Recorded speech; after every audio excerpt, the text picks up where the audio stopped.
That's what I keep That's saying. what you know. Greetings, everyone. It is I, Terracin, your favorite cyber bitch here, and it is Saturday night. Normally, this would be Burnside's night, but the Peckerhead is at work.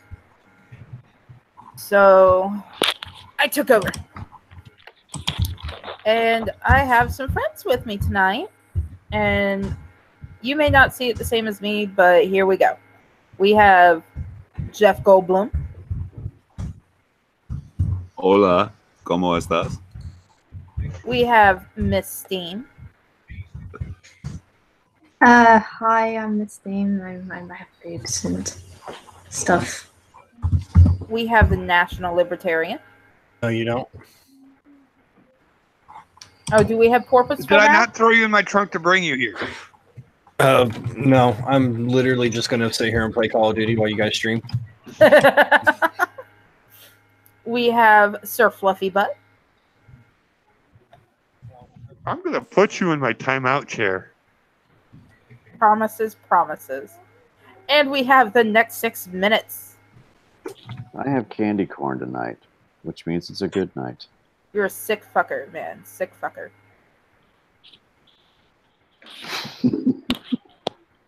I fucking hate candy corn. It's nasty.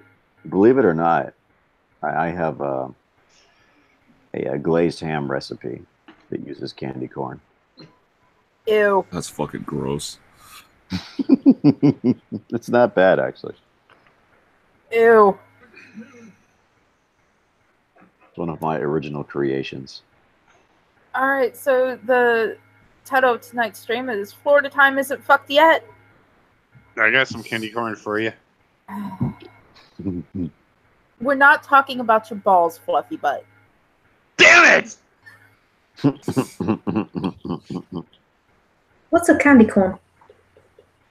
It's this nasty little triangle-shaped thing that is orange and white and yellow, and it tastes like nasty, dirty man balls.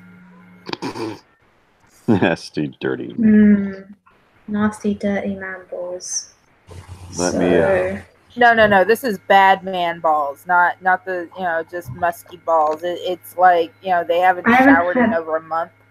Here's my. I have not had any dirty man balls. Thank you very much. So I don't know what you're talking about. Oh, those.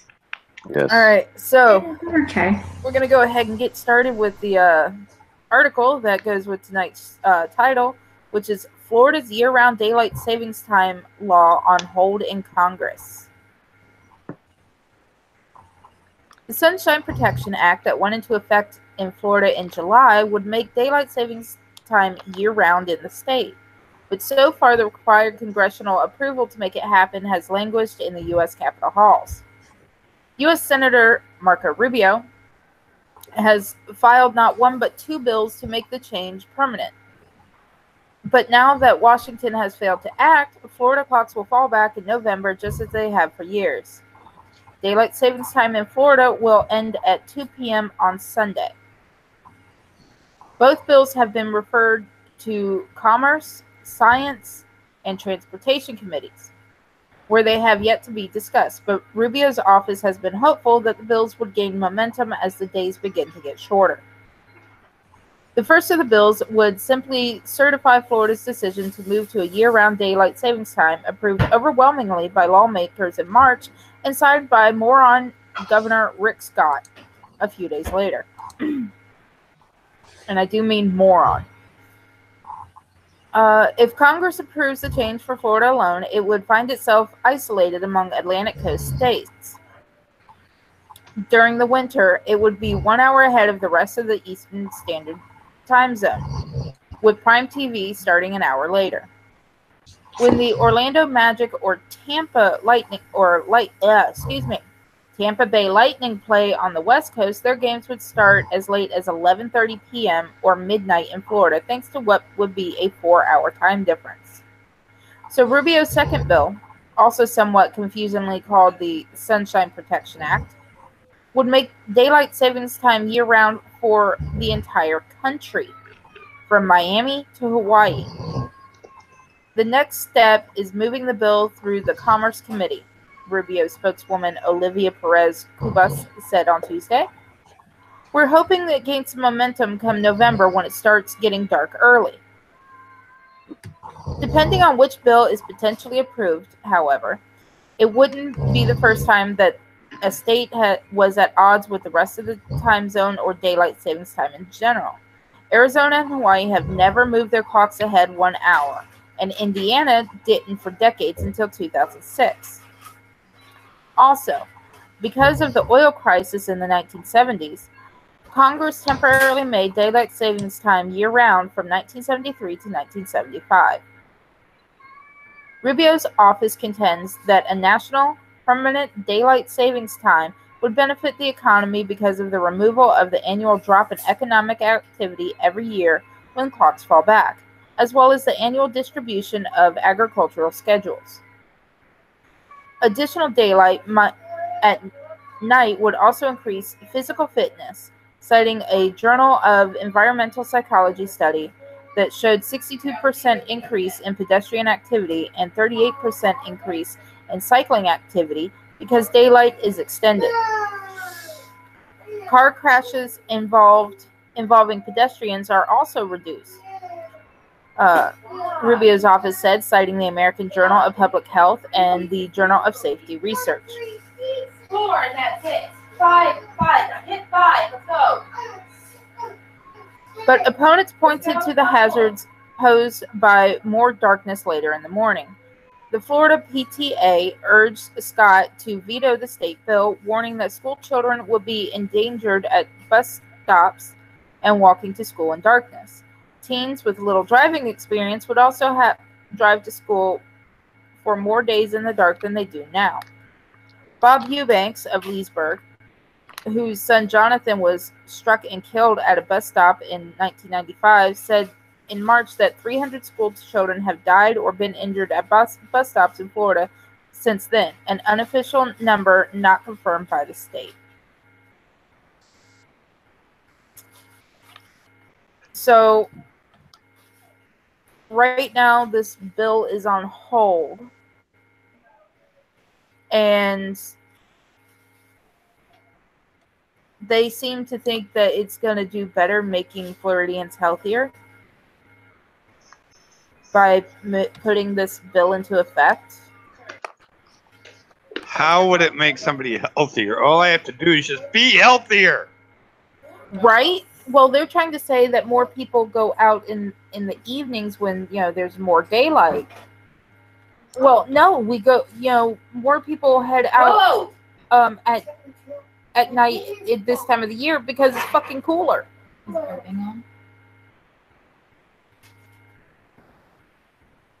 It's cooler at night. That's why we go out and we exercise more. Go upstairs. It's just fucking Also, ridiculous. It's not as hot. Exactly. I mean, our temperatures, usually August is Florida's hottest month. September bypassed that by like 5 degrees. September ended up being our hottest month. Because in some places in the state, it got to over 100 degrees. I'll show you hot. I never cared for daylight I don't savings want to time. see your fuzzy butt ass. Listen, I was talking about that. Why does everybody think my mind is always in the gutter? Because your mind is always in the gutter. God damn it. He tricked me into saying a lot of stuff. I didn't trick you into saying anything. Bullshit.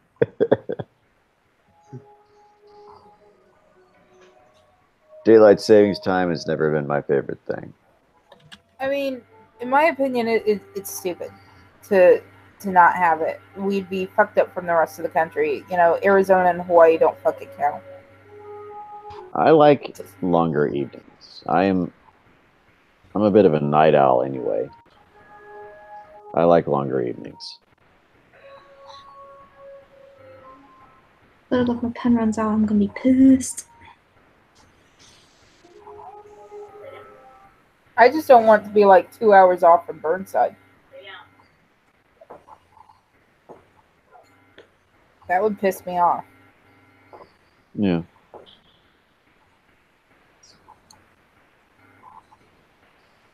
Because then, you know, I'm waiting Fucking for him to noobs, dude. I'm waiting for him to get off work, and you know I have to wait two extra fucking hours. Fuck that. I'm sick. I need to go home. So You are home.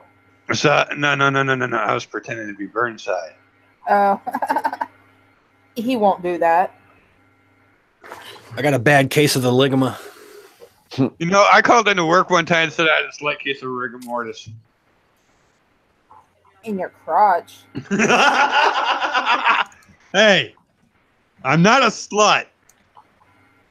You sure about that? I used to be, but not anymore. You are a fluffy butt. My old job, they only allowed you to have two days off of being sick, and I remember they took the 2 days off when I got the hospital informed weeks before that I was going on hospital for an important thing, and they went, "Oh right, so you're gonna take a couple of days off on that." And I'm like, no. I'm informing you about what's going on, so it's a medical thing, so you can't just take it off as a sick day. They took it off as a sick day. So my 2 sick days out an entire year are completely gone. Oh, that's like, some bullshit. Yeah, because the thing is, you can actually register to, if it's like a medical, like an actual, like you need a medical thing, then you let them know a few days in advance. But I let them know in a few weeks in advance so they wouldn't fuck with anything. They still fucked with things. All right. So, I have another article here. New York City synagogue vandalism suspect is former City Hall anti-hate crime intern. The irony. And he's black, and he's a tranny. Yep.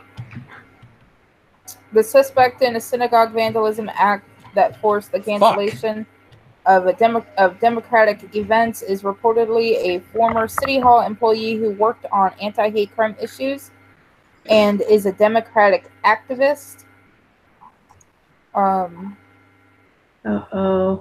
New York Times and a Jewish couple helped the impoverished gay black man attend college where he studied African American studies.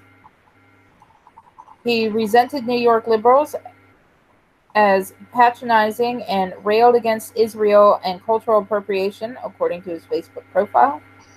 Before knowing his identity, politicians said the vandalism demonstrated by voting Democratic was needed and highlighted government programs to combat such incidents. He is a queer black man formerly adopted by a Jewish couple. Hey, Rabbi, what you doing? A political event with 2 Democratic candidates at the Union Temple of Brooklyn was canceled Friday after attendees found graffiti saying "Die Jew Rats" and Hitler, which one of the candidates said highlighted the need to vote out hate. Police arrested 26-year-old James Pollitt later that night based on surveillance footage. A year ago, the New York Times profiled Pollitt, noting that he was an LGBT foster youth who could defy the statistics after becoming the adopted child of the Quinn administration as Christine Quinn. Then the Speaker of New York City Council put it, and it wasn't just me, it was the entire City Council staff. In 2017, New York Times said Paulette, who requested to join the foster care system after his mother provided unsanitary conditions for him, interned with Mrs. Quinn, a Manhattan Democrat, for several years, working on initiatives to combat hate crime, sexual assault, and domestic violence. He also took part in her re-election campaign in 2009 and returned to help with her unsuccessful bid for mayor in 2013.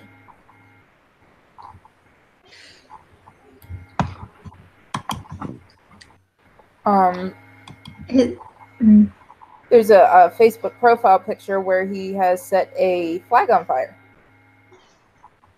Okay, I just have one thing to say. You can't complain about the Holocaust and then go, oh, fuck Israel, we need to help Palestine. Yeah, that makes you a hypocrite. Yep.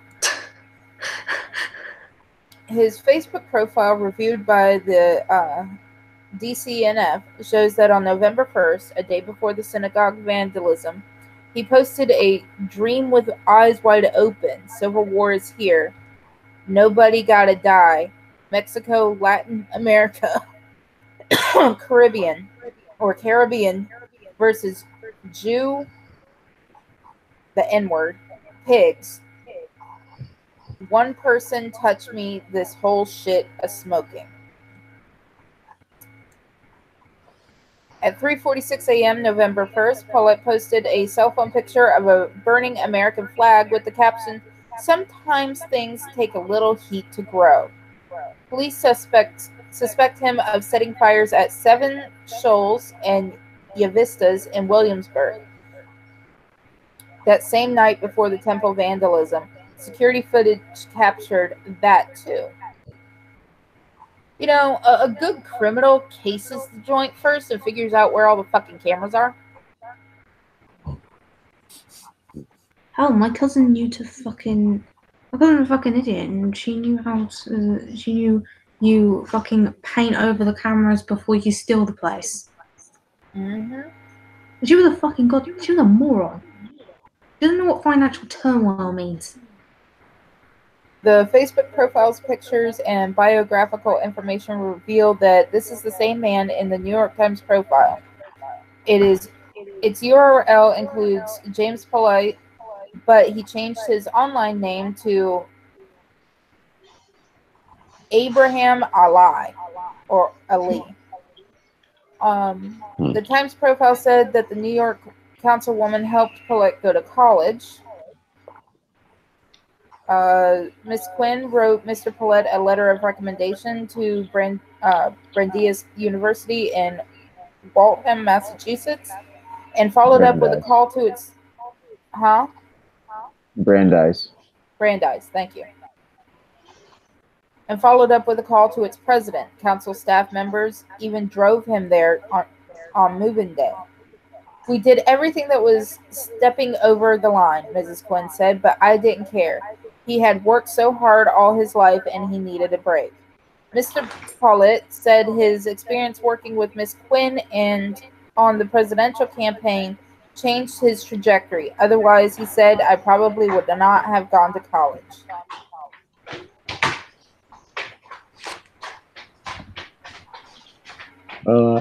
I have to jump out here, guys. It was good hanging out with everybody.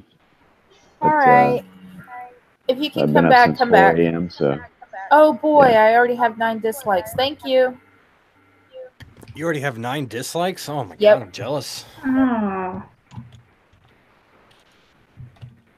Super the jealous. No. Yeah, all they're doing. I mean, is people giving have to me really views. here's the thing. Hatred is a form of passion. Mm-hmm. Hatred is just misplaced love. See, this is why it's more effective by going, I don't give a shit about you. I'm just glad I'm on their mind.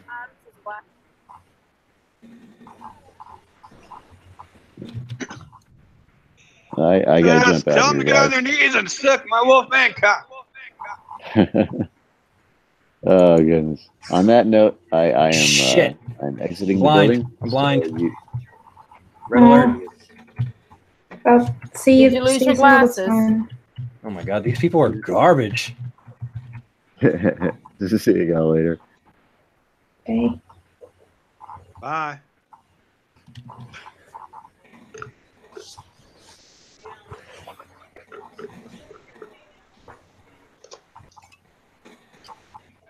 All right, back to the article. Article. The New York Times Neatest Cases Fund took over Mr. Pollett's case as he aged out of the foster care system and helped him attend Brandeis. Mr. Pollett hopes to graduate in May with degrees in African American Studies, Political Science, and took 2 classes over the summer just to stay on pace. Let's see.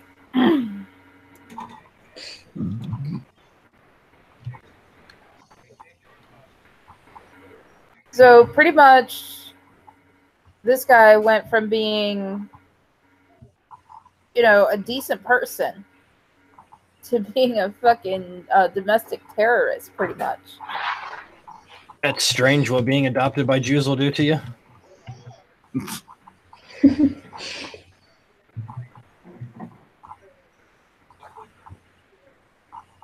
Something, Robert Bowers had no reason to kill people.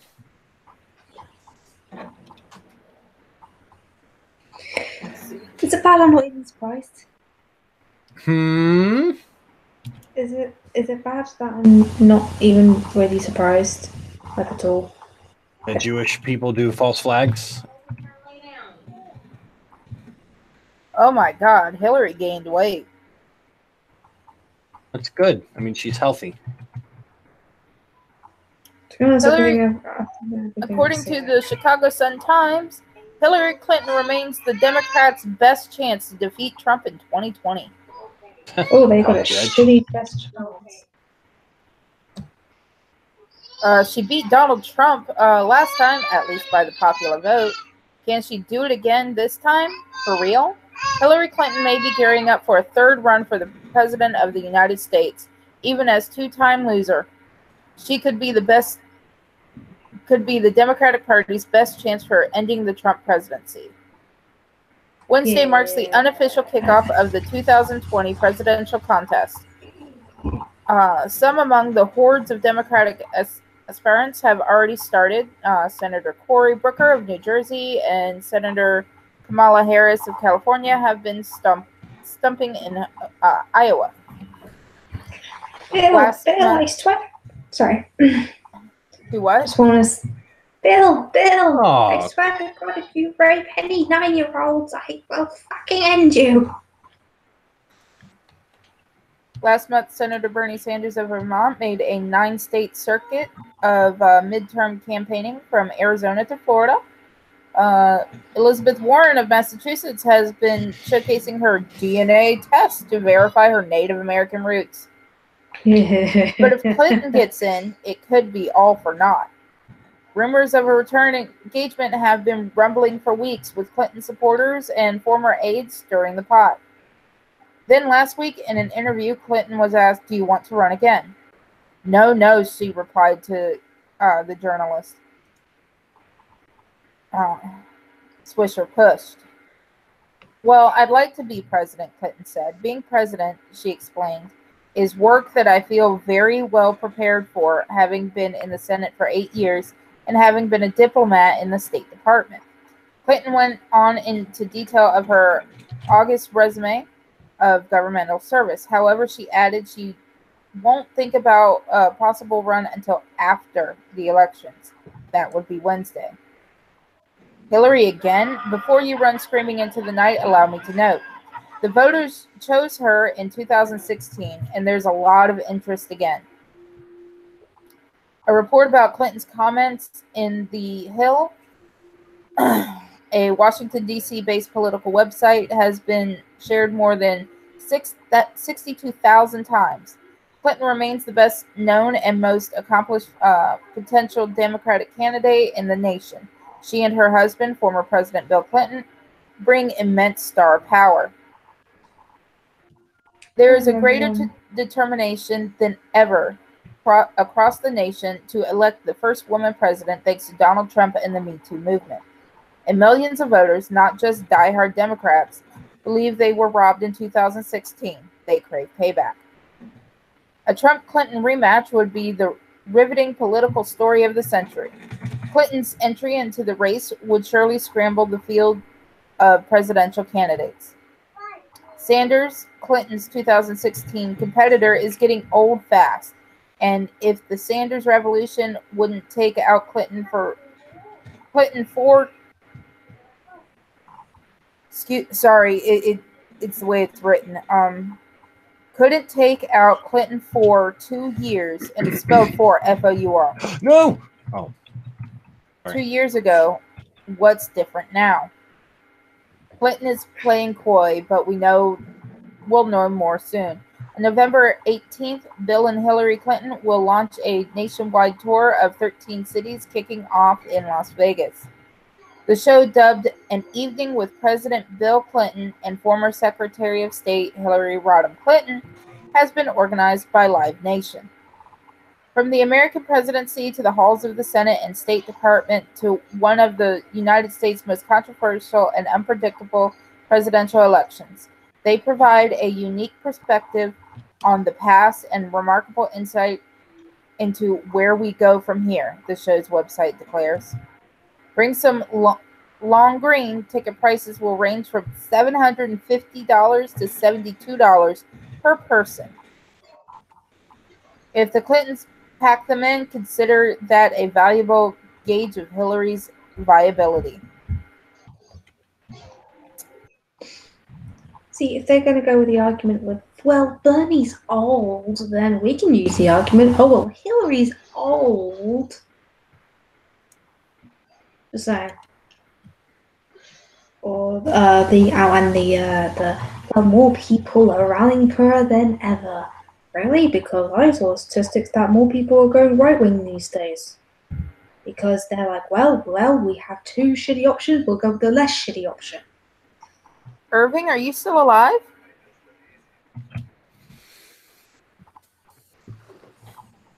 Irv? Yes. Sorry. I was just wondering if you were still kicking over there. I'm having trouble hearing you guys. I'm sorry. That's okay. Play the game, get wrecked, noobs. Do you have another game going or something? I do, but I like the audio on my end is just terrible. I'm terribly sorry. It sounds like everybody's roboting but me. Oh yeah, then that's you. Yeah. Because everyone sounds fine to me.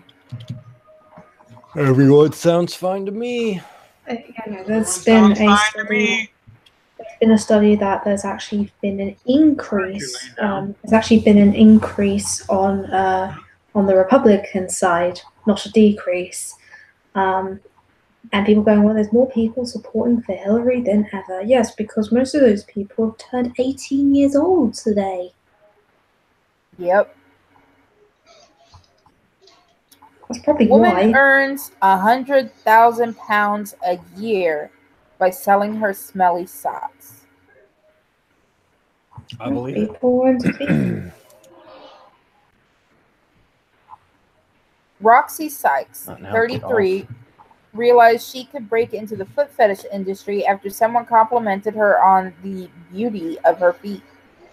The property investor decided to set up an Instagram page to see how true the interest in her feet was, and after reaching over 10,000 followers in a month, decided to listen to her fans. Yeah, Roxy from London then started selling shoes and socks on her social media accounts for £20 per pair,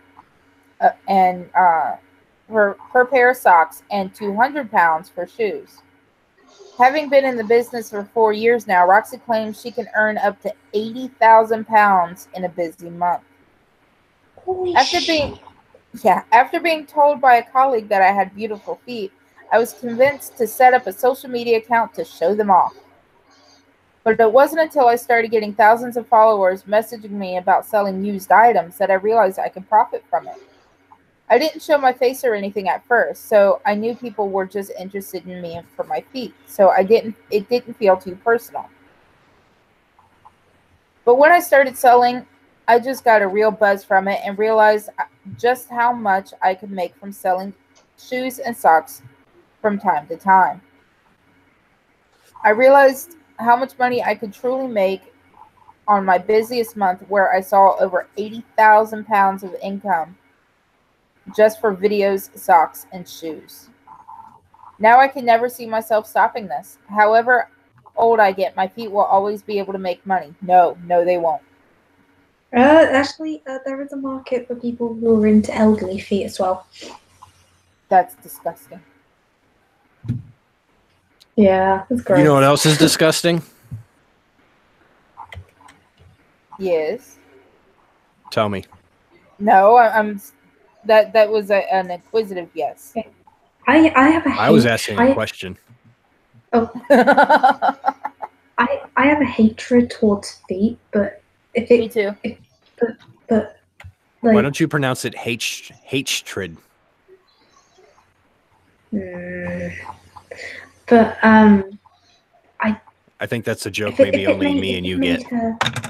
If it made her that much money, maybe I've got. I mean, some people said that I've got nice feet. Maybe.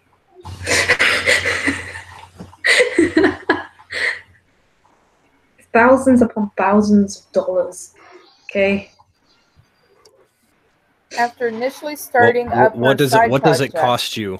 Like literally, what does it cost you to send somebody old socks for money? Like literally nothing.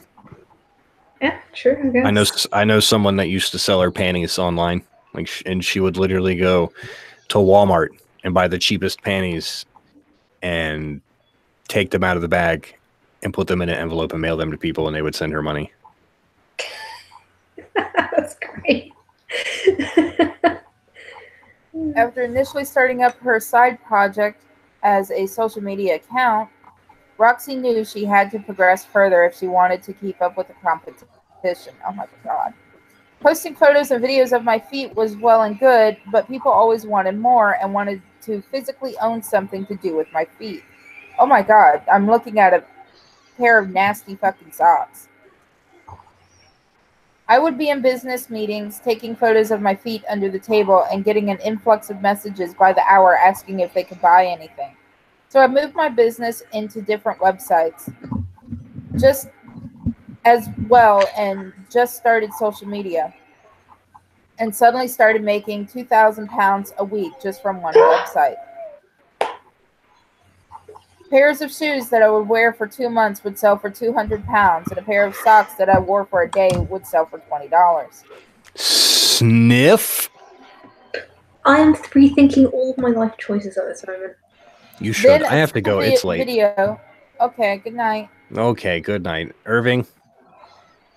Yes.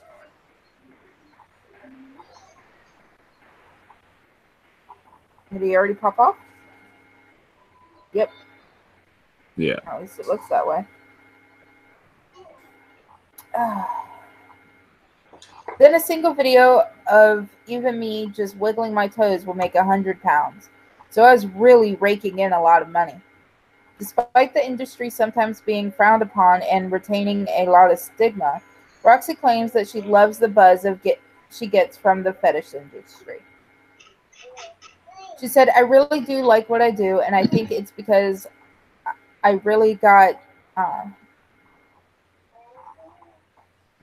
Makes me wonder how much I can make from my old BDSM retired stuff.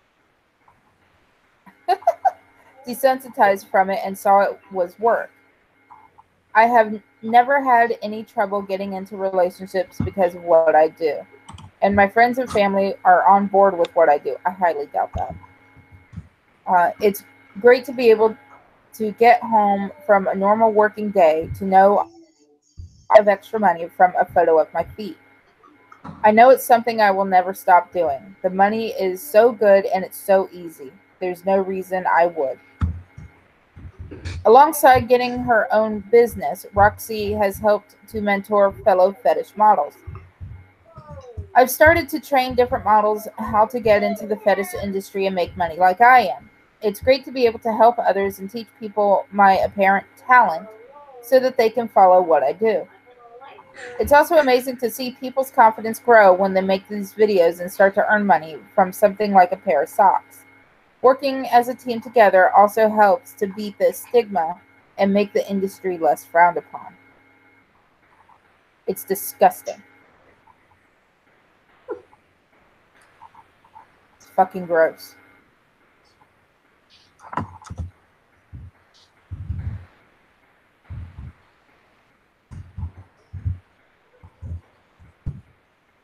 I mean, I'm telling someone how to make money.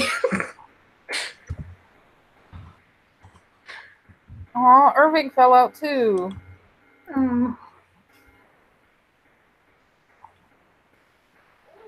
So now he's just sitting in the chat. Oh, I love it. 9 downvotes. Oh, whatever. A couple and a coupe reunited after more than 37 years apart. Two childhood sweethearts waited more than 37 years to be reunited. Around the same time, the car they drove as teenagers found its way back to them. Terry and Ruth Oblaski, who lived near Perth, Ontario, first started dating as teenagers in the 1960s. When Terry was 17, he found his first car, a Plymouth Street Rod, behind a barn at a wrecking yard with a missing tire, carburetor, and battery. He got it running again and rolled it onto the driveway of his sweetheart in style. By the end of high school, Terry said goodbye to the coupe, which he had sold to buy books for university. The couple went their separate ways, later marrying different people. I knew it shouldn't have happened, Ruth said. I knew that we were supposed to be. Ruth regretted the split, but when their marriages ended, they found their way back to each other and picked up where they left off all those years ago.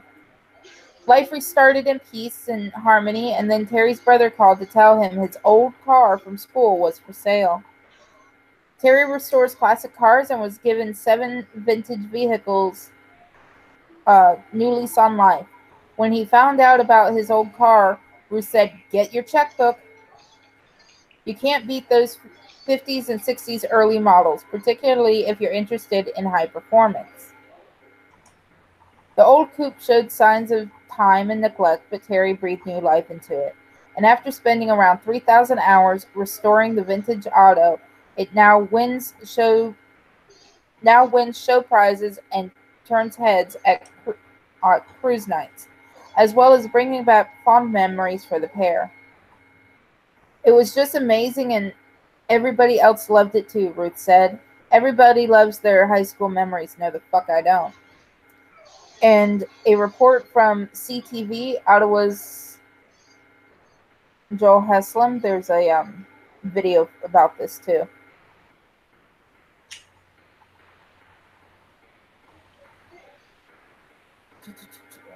I love my secondary school memories. Like the time where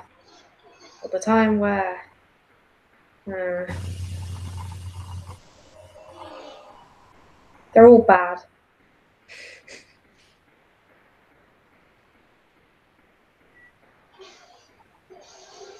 Just all it's bad. Homeschool your children. Pretty much all the rest of the articles I found are kind of boring.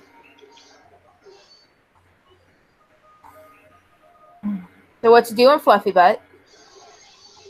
Killing things. And I'm drawing the rape tree. Is that like the wampum tree? The rape tree from Mogog's World. Yeah, but is that anything like the wampum tree from Harry Potter? He whomps their ass with his dick. Yeah, this monster Fluffy has Butt, a dick. your dick isn't that big. But because it's YouTube, I couldn't do my original design, which was a tree with a human face with a big 10-foot dick. So instead, I went with the monster hitchhiker-esque like thing. You can see that.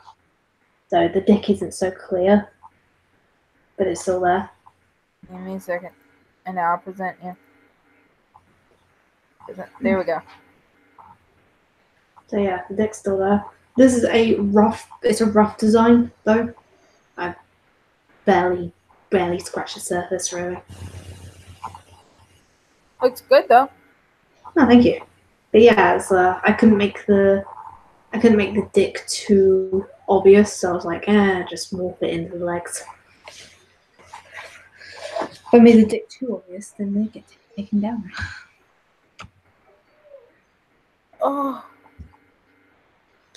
Oh, Burnside should be getting off work soon.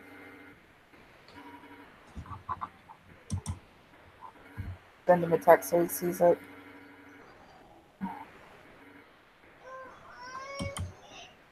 Yes, but that foot fetish thing,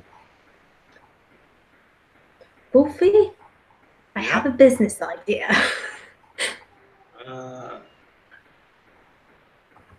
I hate feet, but if it makes me that much money, I don't give a shit. I can put my hatred aside.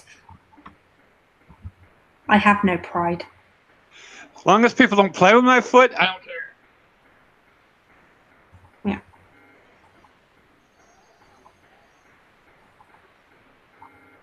Yeah, I don't like people messing with my feet. I hate even the look of feet. But if it makes me that much money and I don't have to do anything other than take pictures of my feet. Yeah, my I don't like people messing with my feet. I've had people, say that they're gonna tie me up and, tickle my feet. And I'm like, okay, so you want a broken nose? Got it. I've broken. I had one guy literally sit on me, and while his girlfriend tickled my feet, and I bucked him off and kicked her in the face. As you should, because he shouldn't have been touching your feet, because feet are gross. Yep. That'd be funny though. Steampunk foot fetish model that hates feet. That'd be hilarious. What's up?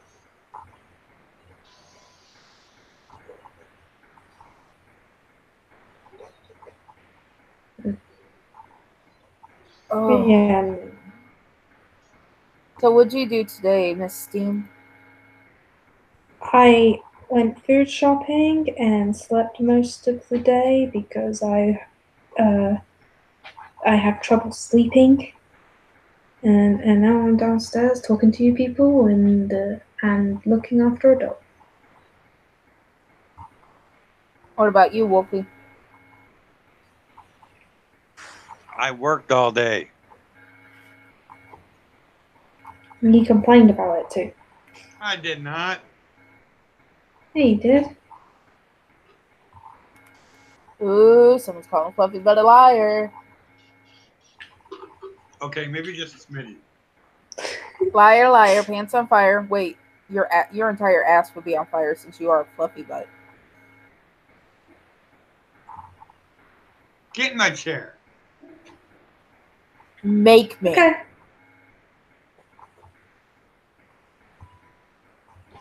Bring it, fur ass.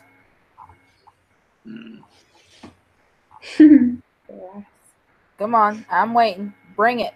Bring it, bitch.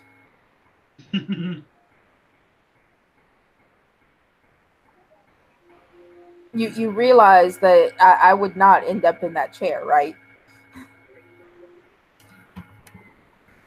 You do realize I'm stronger than I look. I don't care. I own swords for a reason, dude. So do I. I know how to use them. So do I.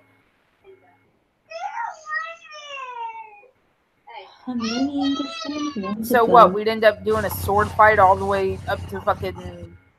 Where are you at? Kentucky? wherever the fuck you are, Tennessee. I don't know. He's in Hickville. That's why I'm naming those two states.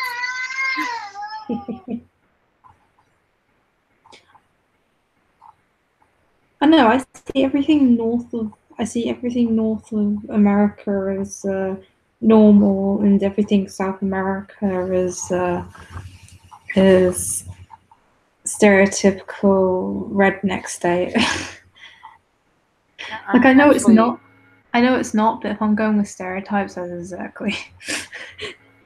I'm actually I'll on my stereotype it. Discord trying to figure out where my show got screwed at.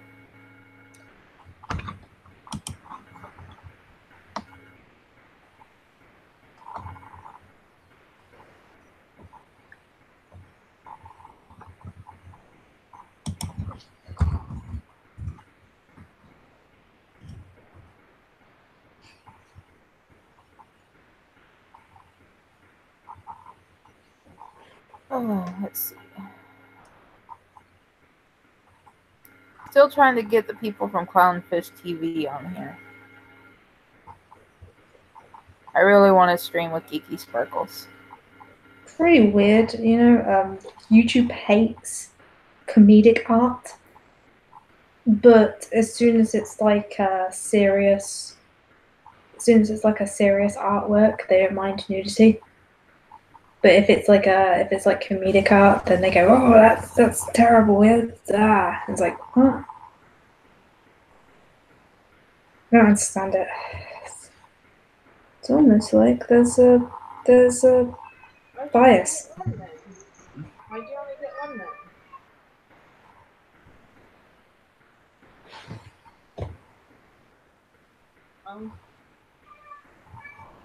And let's see, I sent a link to the quartering, to the Hodge twins. Who else? Because I did it via Twitter. Or at least with some of them. I think you just got. I think you might got a dislike bot. I have a dislike bot? Well, you either got dislike bot or it's trolls. I would it's say trolls. It's more, I know who it is. It's the furry fag brigade. Okay, because I know that there's a problem with dislike bots at the moment.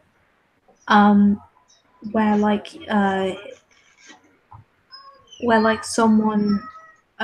So, for instance, if someone knows what they're doing, they can get they really No, hate what it because, is, like, it's yeah, not a they bot. dislike What it something. is they raided me one night, and I went and Yeah. blocked their asses. So now they can view everything, but they can't say anything. So they just keep hitting the dislike button. Okay. They'll eventually go away when they get bored, I guess. Yeah, and as soon as I can, I'm almost done time stamping a specific stream, and I will be So are they doing the third evidence stream. Are they normal furries, or are they the furry elites, like furries that think they're better than everyone else because they're furries? Because there's two types. There's the normal they're kind asshole and furries. Yeah, because there's a normal kind and there's the elites. The elites are just insufferable. The normal kind's fine. These are just fucking douchebags, and all I say is thank you for the views, because you have to view my show in order to hit that dislike button. Yeah, although they're less likely to get recommended. It actually doesn't matter. It's the views that count. Yeah, I've seen videos that had more dislikes than they did likes, and they were up in the top ranks of what to view because of how many views it got. That's fair, I guess.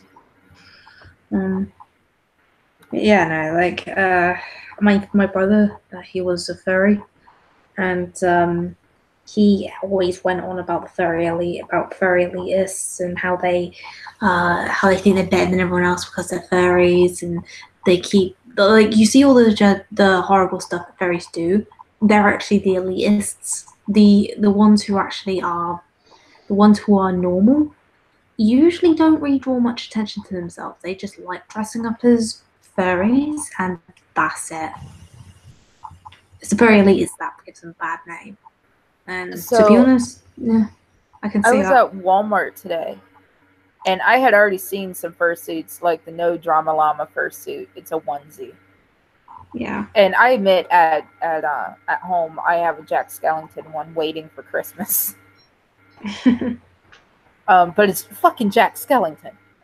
But today, or not today, but the other day, I saw one that was fucking a rooster. And they have an elephant. Okay. And it's just like, why? Yeah. It's better to make these things on your own. I mean, there's patterns for sale at Joann's. Tons of fucking patterns for fursuits. Make your own shit. Yeah. Well, no, brother. Buying from Walmart is just fucking lazy. Yeah, no. My brother bought a fursuit, but he modified it as well. So this fursuit cost him about £1,000. But it was actual quality one. It was a mixture of actual fur, fake fur, leather, pleather. It had like a ventilation thing in the helmet, so he wouldn't like sweat his balls off and shit. It was really good quality. And the thing is, he didn't just stop there. He actually modified it so he can make the eyes glow, and he can, it's unique to him only, so no one can like rip off his style. It was actually really, really cool. And the best thing is, people tried to fuck with him, and when they did, they got horribly beaten the shit out of, because no one thinks that maybe a fairy can beat your ass. Oh my god. Okay, now I love George Takei, but he just retweeted this saying, and this is from David Hogg, the only thing that can stop a bad guy with a gun is a good guy with a vote against the NRA. The fuck? The only thing that can stop a bad guy with a gun is another gun. Right? Oh my god. And I'm pro-gun. I've grown up around guns. I respect guns. This is how I tell people to picture it. You get rid of guns from the free people who believe in the Second Amendment, the right to bear arms, right? And the people who get guns, who commit crimes, picture it this way. There's a gate. They go around the gate to get the gun and then come back. No, what it is we're back to fucking Tombstone all over again. Well, it's like people thought that, oh, we should get rid of guns here. Now everyone knows knife crime.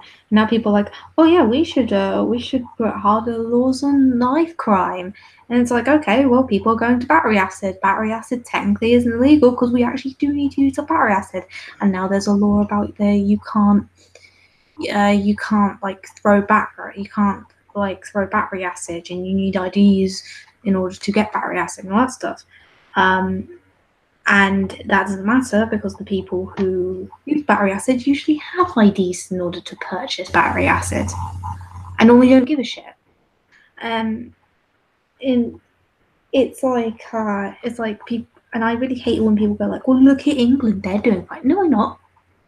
Okay, the fact that I had to jump off a fucking bridge in order not to be stabbed, it should tell you that we're not doing okay. I kind of really hate that argument because it's like, well, Britain's without guns, and look how well they're doing, and I'm like, we are worse than fucking France. France, the country that is trying to legalize paedophilia, is better at their violence than we are. We're doing terribly with violence. Morally, yes, we're actually doing okay. Kind of. Better than most European countries. But with guns, yeah, no. At least France lets the police have guns when it's necessary. At least some parts of France actually let you have guns if you have a license, all that stuff. Here it's like, yes, you can have guns, but we can't use it for any self-defense reasons. So we have to use it for hunting reasons, and even then, you have to file like 1,000 times in order to get the hunting reasons, and the guns are shit. It's like they keep saying like, oh, well, they're the perfect example. No, we're a terrible fucking example. A perfect example would be a place like Norway. But you know why Norway isn't in horrible turmoil? Because they actually are very tight with their borders. They don't buy into the SJW bullshit, and they're not in the EU. That's why they're doing well. So even if they use Norway as an example, which would be an accurate example, they would still fail because they're not a part of the EU, so the EU can't fuck with them. And on top of that, they're very tight on borders. So yeah. So it doesn't make sense. Happier news. Fans are geeking out over a photo of Ruby Rose's Batwoman and Supergirl together. Australian actress Ruby Rose is making her Batwoman debut on the CW's Arrowverse during the upcoming 3-night crossover event called Elseworlds. The CW released promotional images of Batwoman, aka Kate Kane, and stunned fans eager for Elseworlds to air in December. But off the camera, candid shot of Rose posing with Supergirl's Melissa Benoist, both of whom were in their superhero uniforms, is making the internet geek out from the worlds colliding. And it's actually a pretty good photo. Here, I'll do a screen share. If the computer will cooperate. Do you need to borrow my crop? I have a writing crop. You need to borrow my flogger? No, I need to steal your PC. You're all perverts. Steal my what? Steal your... All right, here we go. Here's the picture.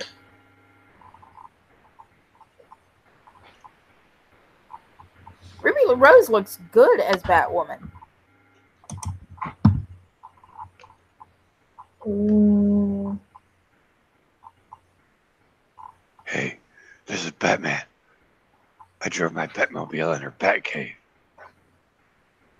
Dude, she lives in your Batcave, so she's in your bunghole.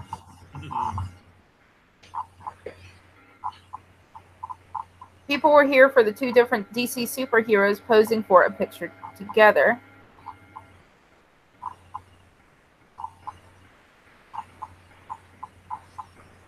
See, we have... that's so amazing! Oh my god, oh my god, oh my god, for reals? This is for reals? Oh, I cannot wait to see this.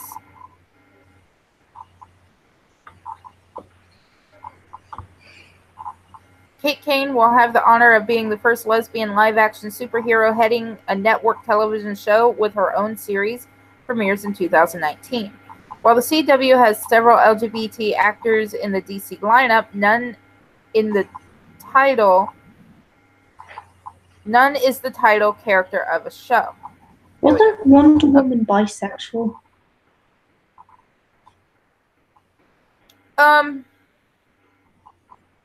Kind of, sorta. She's an Amazon, so she pretty much only views men as a way to procreate. Yeah. Yeah. I was talking about old Wonder Woman, not the new one. You mean Linda Carter? Yeah, I think it was. I think that's her name. She wasn't. Her character wasn't bisexual.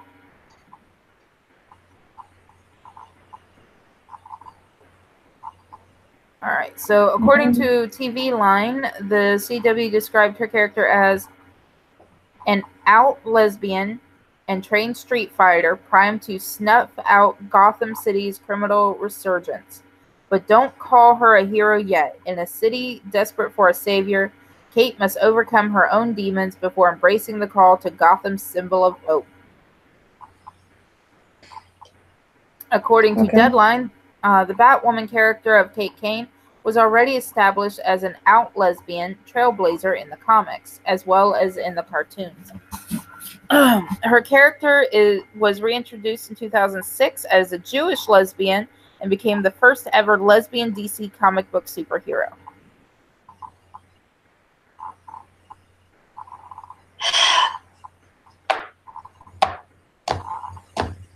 Let's see here. There is no, that's not right, because there was another superhero, another lesbian superhero that came before.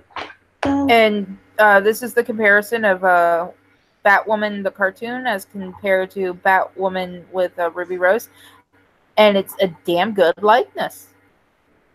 Oh yeah, it's a really good likeness. I mean, 2D can only do so much, but still.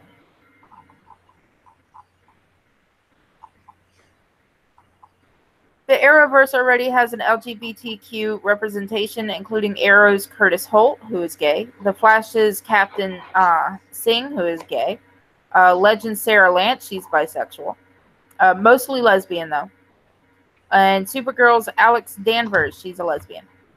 Black Lightning's lesbian character Thunder, Anissa Pierce, is one of the featured superheroes on the CW show as a bisexual Lara Lance on Legends of Tomorrow, but Batwoman will be the first to be the title character on a project. The Elseworlds TV event is an extension of the DC universe in which the familiar characters exist in an alternate universe under different circumstances. Floor 8 provided some examples of the Elseworlds characters from the comic book that inspired the TV event. Is their sexuality relevant to the story plots at all? It's more of being PC, but thing is DC Comics already went through their lull of going with whatever politics told them to do. Yeah, I'm just saying, if it's irrelevant to the story, then why bring up the sexuality? The rule, there's a rule of storytelling. If it has no purpose, then Well, cut it out. I get that, but people are saying that kids that already feel that they are different, meaning that they're gay or trans or whatever, don't have any role models. So this is to appease them.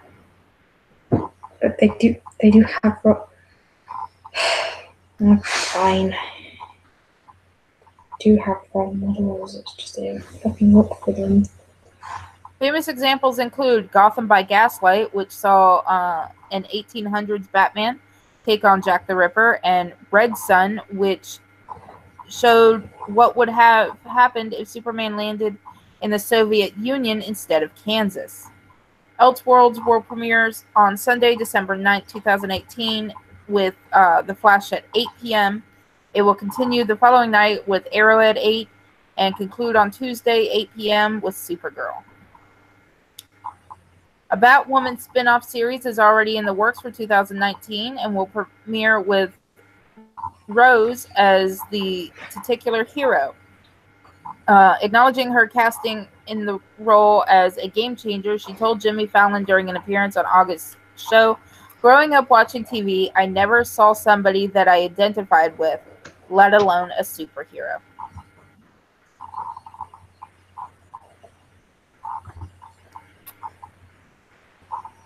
So that's what they were referring to. Okay. Harlequin and Poison Ivy. When they're not being villains, they have a very interesting story arc, and they actually, when they're not being villains, they have a very interesting story arc, and it's actually very engaging, actually very positive. Harlequin and Poison Ivy are actually bisexual. Harlequin's bisexual, Ivy's a lesbian.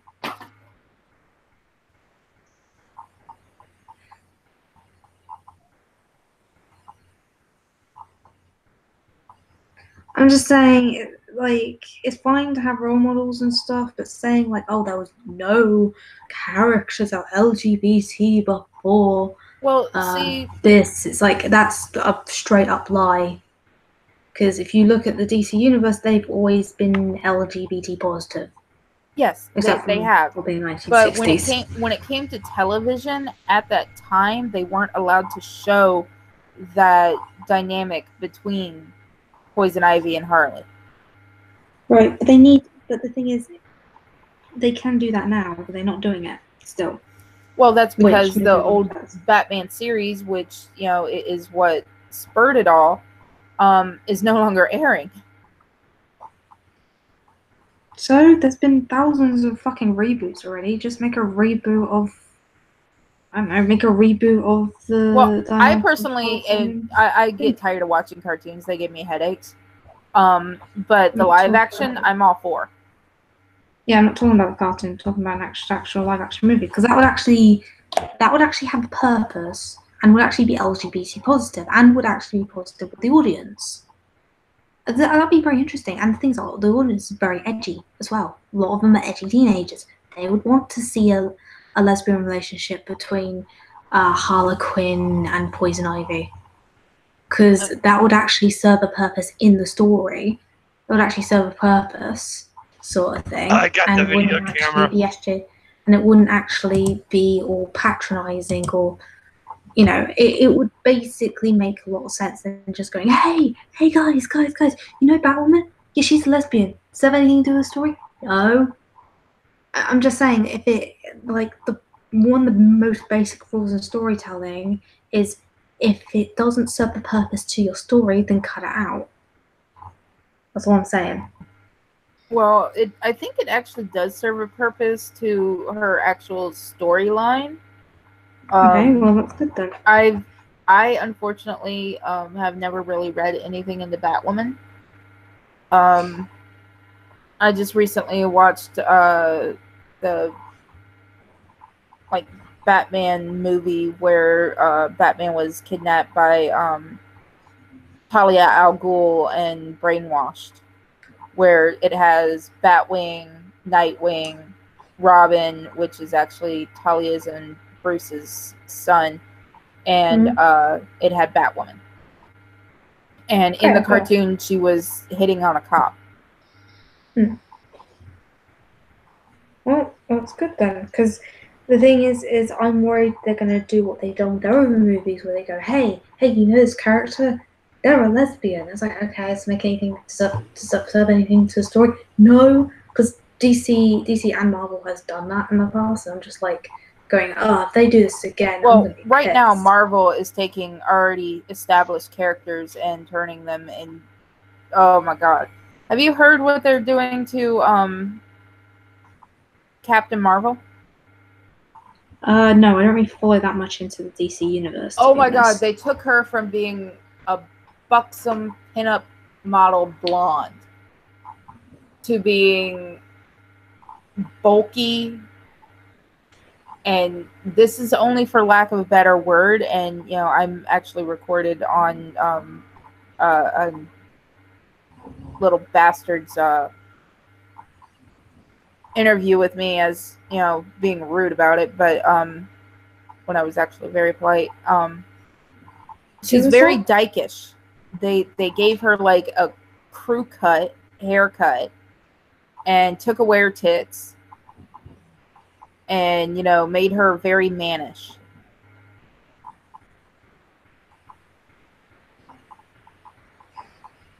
Here, oh, fine. What is it with SJWs and hating tits? I don't know. I mean, look at the new She-Ra. I mean, they took away her tits. Everyone's like, Uh, oh well, it's because she's okay. athletic. No. Wait a So minute, so wait a you're minute. telling me that she takes an ace bandage and straps down her titties? Okay, so what is that supposed? That's supposed to be She-Ra when she was 13 years old, not when she's an adult. So the picture they took, that was when she was 13 years old. They're doing a teenage She-Ra, not a adult She-Ra. The fact is when she Yeah. transforms, with the original series, they were 18. Yes, but in this series, one, she's 13. And now I know the Yeah, artwork she's- is the They're artwork saying is 14. At 14, she would be developing.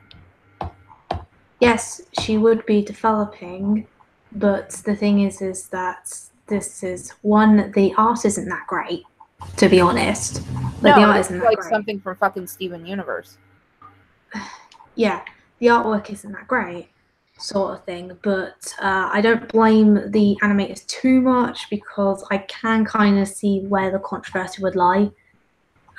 There is like if you think about it, there is a massive controversy about sexualizing characters that are supposed to be like 13, 14 years old these days. So I can see where they want to avoid the controversy, but by making She-Ra look pretty, what's the word, androgynous sort of thing, to avoid that, made it a controversy in itself. Unfortunately, because they weren't clear made on it. her look like fucking Ben 10 in a dress. I don't say Ben 10. I'd say Who's No. been to the address? The new She-Ra. don't freak out. Well, No. the way it's drawn, yeah. Yeah, the way it was drawn is pretty bad, but then again, they should never really release anything early that is still in development stage. But no, the artwork is terrible. I will agree with you on that. It's just the whole She-Ra's tits. It's like, yeah, she's No, supposed to be that's just 13, one of 14 the years issues. old, and they're Honestly, I trying don't- to avoid. Honestly, I They're don't trying to- care if she's a member of the Itty Bitty Titty Committee. Yeah, But that the fact my is problem. that they fucked it up. Yes, my problem is that it's terrible artwork.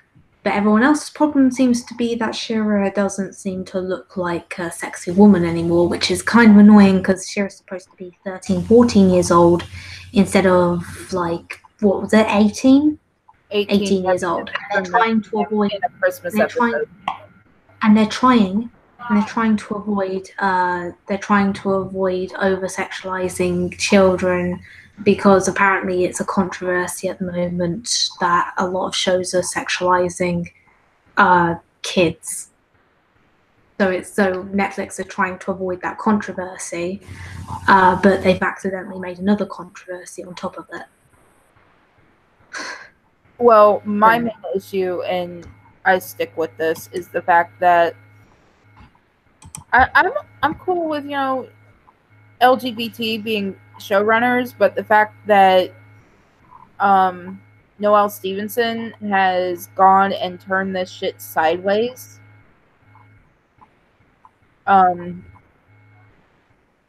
She has said, I'm making this to be more LGBTQ friendly. Well, they already had that in the original.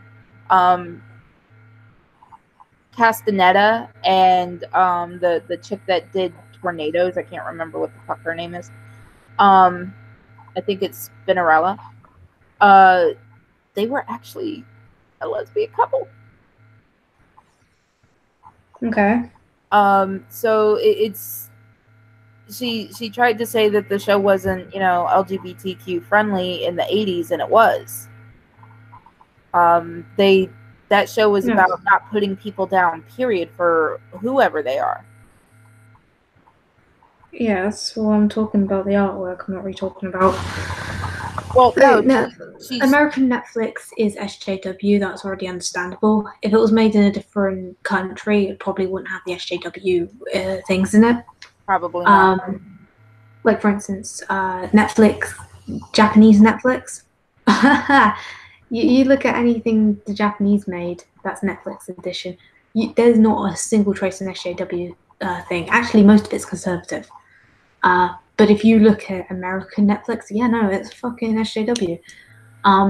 It's because it's whatever's trending in thing. And seeing it in a business point of view, it makes sense. Seeing it as an artistic point of view, that's terrible. Try again. You people are professionals. I'm a fucking amateur and I can do better. And seeing as everyone else, most people tend to have a problem with it because of the because of the SJW stuff and the tits. And it's like, I see it more as these people are professionals and they made this look like a DeviantArt post. What the fuck? Yeah. You know. All right, so back to the Captain Marvel. This is the original Captain Marvel. Okay. And this is, like 2000s Captain Marvel right here. Still good. Okay. Right? Yeah. Where is it? I kind of like the old style. This is the live action. Where? Down here. This is the live action right here. Okay.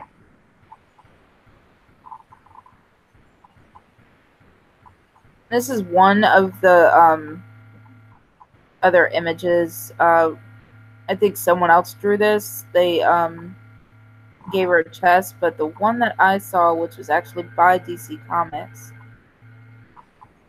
See here? They give her like a crew cut. That's an actual face on a. No, that's their drawing. It really is. Here. They took down her chest. This is actually the hair kind of grown out. And they made her so much less feminine. I mean, you can be powerful and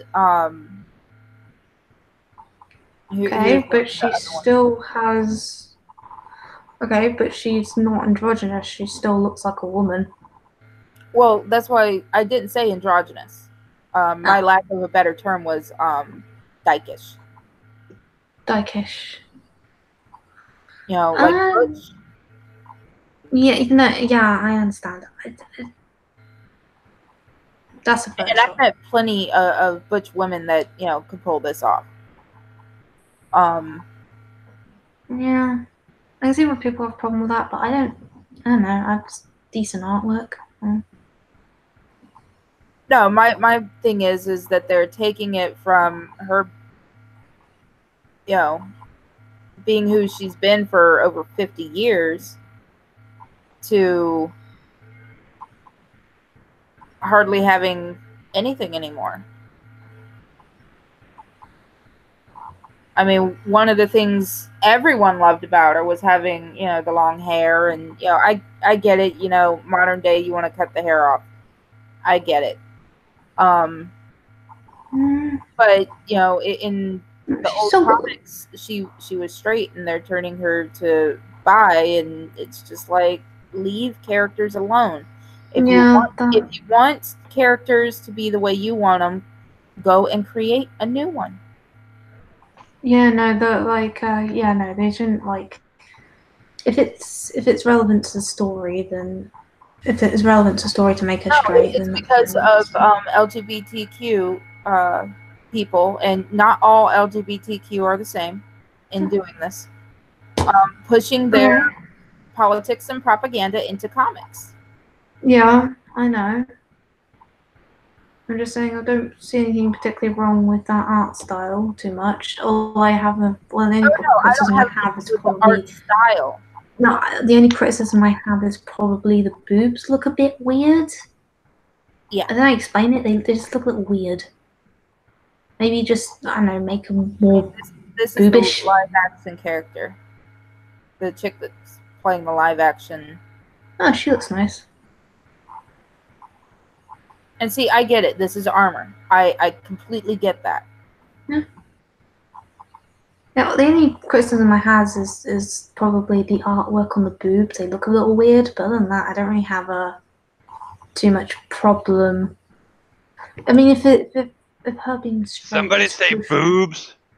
if her being straight is crucial to the character, then that makes sense. If it's not crucial to the character, then there's no Somebody point. say boobs. Yes, boobs, boobs, boobs. Here's the Do one they of the, have nipple new clamps or no She-Ras. nipple clamps? It looks. The leg's a bit weird, but it looks competent. Okay, that's terrible. I got no neck. That's It terrible. looks too. like Ben 10. I've never seen Ben 10. So I don't know what the hell you're talking about. No, but she does look. I actually have the image saved. Give me a second. No, I would say that's just bad art, really. I understand not sexualizing a child, sort of thing, because of the whole controversy on that. That makes sense in a business point of view. But yeah, no, they could do so much better with the artwork. You can still make someone look feminine without sexualizing them.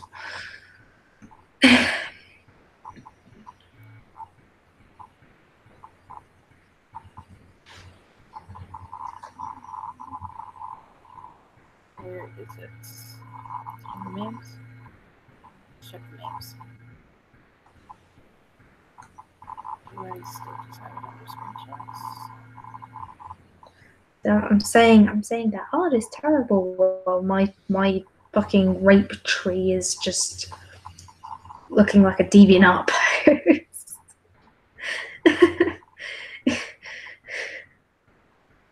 I'll fix it on the computer. No, I have the Damn it. image here somewhere. For some reason, I have the head too big. It's been downloads.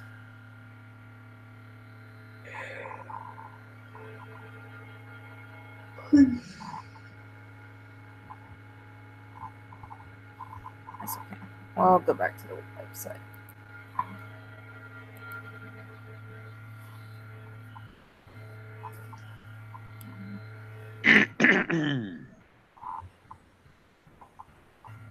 Dead air.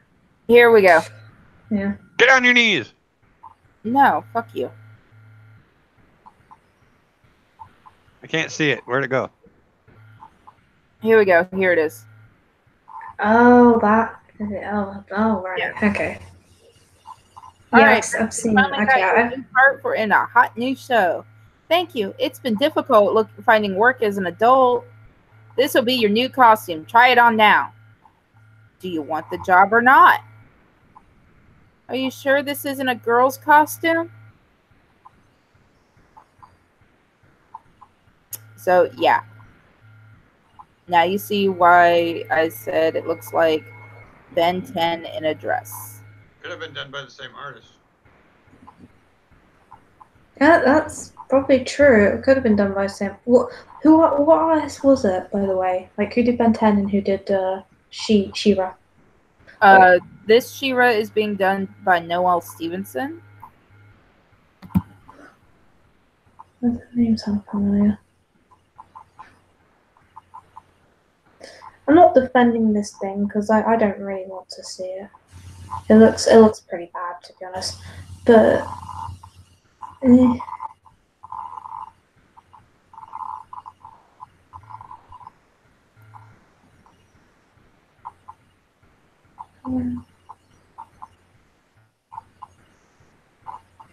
Alright, let's see.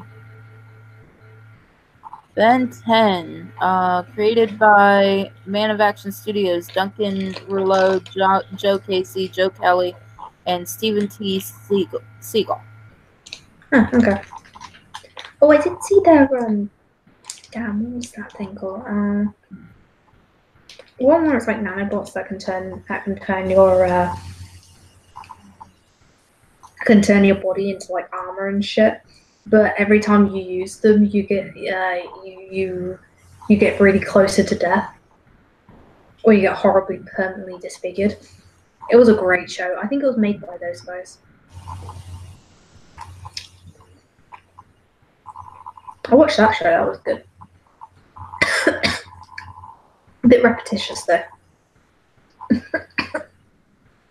Excuse me, I need to choke.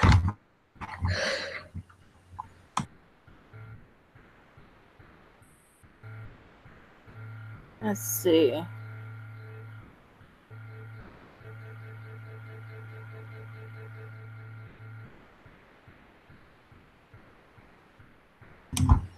Oh, All I'm seeing is about like Iron Man. Iron Man ends up creating something no, like there was a thing where it was like I think it was made by the same people. It was like these nanobots that like get in your skin and shit, and they can like I don't know how you explain it. Like nanobots that can turn your thing, and they could like turn your arms into guns and shit, and it was really really cool.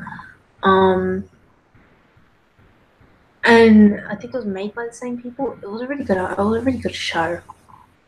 Give me a second, and I'll go back to that. Let's see. Sorry. The thing I was eating trying to kill me. Studios. TV series. Let's see. We have Ben 10. Ooh, that's it. Generator X. Generator Rex. Yeah, that was a good show. Because there was actual consequences and stakes and shit. Although it was a bit repetitious. Avengers, Earth's Mightiest Heroes. Ultimate Spider-Man. I wasn't a fan of Ultimate Spider-Man. I never saw it.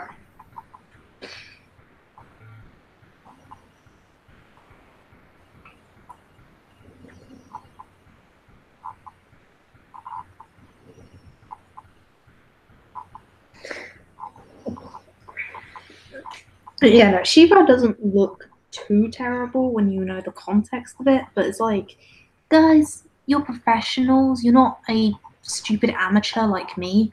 You're professionals with fucking years of experience. Do your goddamn job. You know? And It's just- Shiro is actually supposed to be an already developing teenager to a young adult. This Shiro's supposed to be 14 years old, apparently. Yeah, in this reboot, she was supposed to be 14.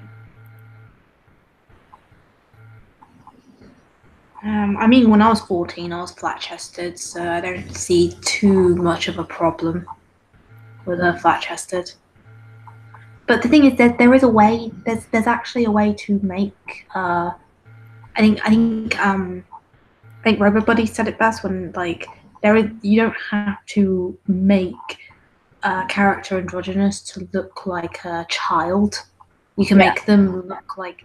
You can still make them look feminine and still make them look child and not sexualize them. My main issue with the new She-Ra is the fact that they made it look like, whether they meant to or not, look like a boy. Oh no, yeah, they made it look like a boy. I think the problem is it's a lot easier to make children look androgynous than actually put effort in. I think that's what they fucking did. And the result was a ton of backlash. Yeah, and they're saying that, everyone loves it. I mean, this is the new one. Glimmer looks like a fucking purple blob. Glimmer. Well, that's the thing. Glimmer looks like honestly, a girl. he just the way they have him acting in the trailer that they have, which I fucking hate the trailer. Makes me wonder if he's gay. See, the purple one looks like a girl. Yeah, Glimmer looks like a girl, but she looks like a big purple blob. Okay. What's she supposed to look like? Here, there's some comparisons in here. So they can make like This is the new She-Ra. Okay. Right here. Okay. Okay. These are some of the new characters. If he's supposed to be 14, why the fuck does he have a mustache? They're supposed to be the same age, or Yeah, they're all supposed to be around the same age. huh? It's He weird. kind of looks like a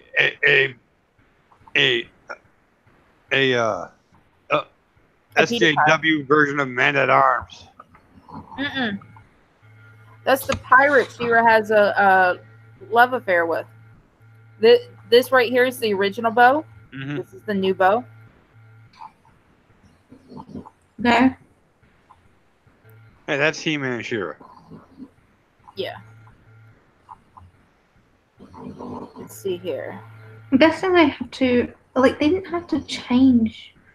I mean, this would have been fucking awesome right here. Yeah, that'd be pretty cool. This was going to be the 2000 version. Huh. Well, the Well, problem actually, is, this is there the is- 2000s version. I I was going to go understand. with this one. I understand why they had to probably tone down the artistic style a lot because probably animation cuts. I mean, in the 80s, they barely had any money for it. Sorry, no, they had a shit ton of money poured into it. No, that's They- just it. they had a shit ton of money. They've been given a very big budget. Yeah, like, wait, they had a very big budget and they came out with that. I mean, I would understand if it was like a cheap, No, if it was a cheap adaptation, but DreamWorks is funding it. oh, they have no excuse for this artwork then, because if they're Exactly. getting, because I would understand if they didn't have a lot of money in it, because the old She-Ra, like these old cartoons were funded by toy companies, and toy companies needed their stuff to look good, so they would pour money into these animation things because you Americans treated animation like toy adverts for a long time. So you guys poured a lot of money into weekly episodes, which Okay, is the here's reason the one- why this 80s, right here. They have why the wrong color. This is God what damn it. Glimmer's supposed to look like.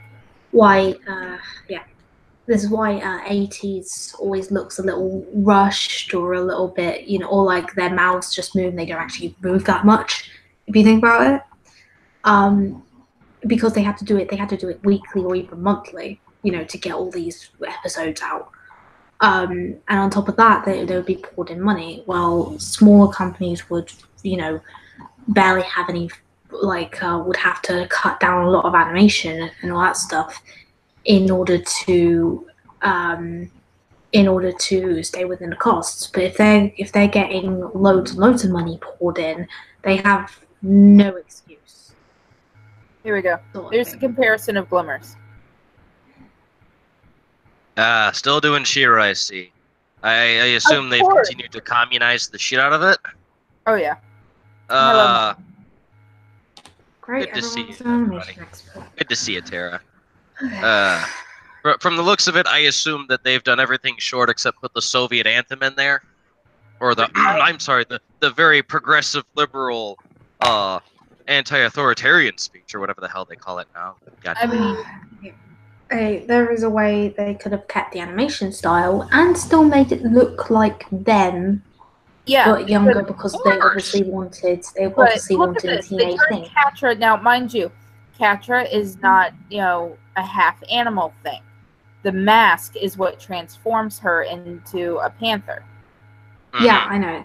See, I don't think this is an SJW thing. I think it's just a lazy thing. Because there's some Oh, shows out there that's absolutely. really, really good, are kind of SJW, and still look amazing, sort of thing. This is just a lazy thing. I'm sorry, it just is. Like, the fact that it's SJW, I don't think has anything to do with it. I think it's just lazy. I mean, I actually like this one. At least she looks feminine. Yeah. See, that you can make a 14-year-old She-Ra look feminine. Sort of thing. Yeah, That's the thing, I it's think you just- are right that it's definitely a good chunk just lazy. Oh, me don't want to do real art, so me make things simple. Yeah.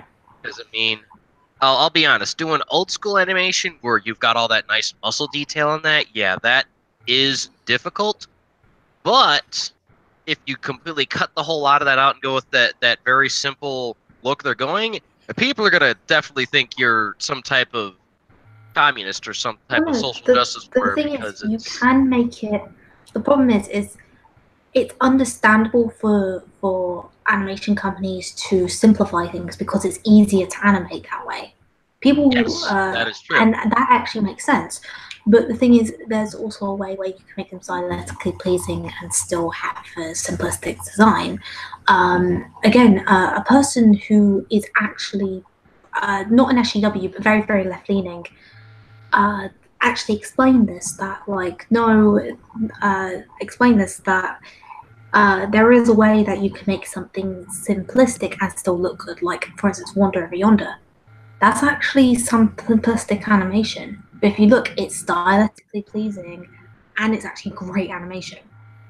It's just they made it simplistic so they can animate it more, while more complicated stuff would mean less animation. And it so it makes sense why people would simplify it, and most of it's for budgetary reasons, but a lot of it is for time constraints. But if they had loads of time and loads of money, they don't have any excuse, really. That's why I kind of gave it a pass, because Tara told me that they're funded by DreamWorks, and after I heard that, I was like, oh, they don't have an excuse then. Because Yeah, DreamWorks has plenty of money.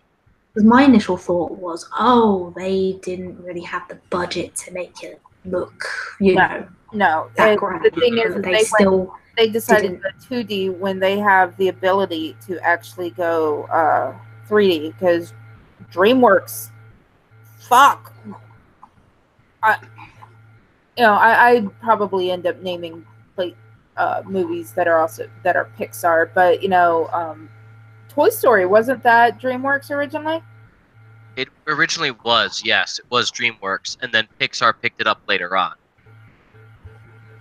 If I remember correctly. Baby, you have to get me this. Masters of the Universe Polly Pocket Edition. Add it to the list of things. Yeah. But first, you still owe me the notary. But this is. But most of the thing is, a lot of people think simplistic equals bad. No. Simplistic doesn't equal bad. Simplistic can be good sometimes. The problem is these animators were just goddamn lazy. They had the money. They apparently had the money. See, I thought they didn't have the money too much, which makes it go like they still don't have an excuse for the designs, sure, but I can understand it. Then when she told me about the money issue, I was like, well, I guess they didn't really have much of an excuse.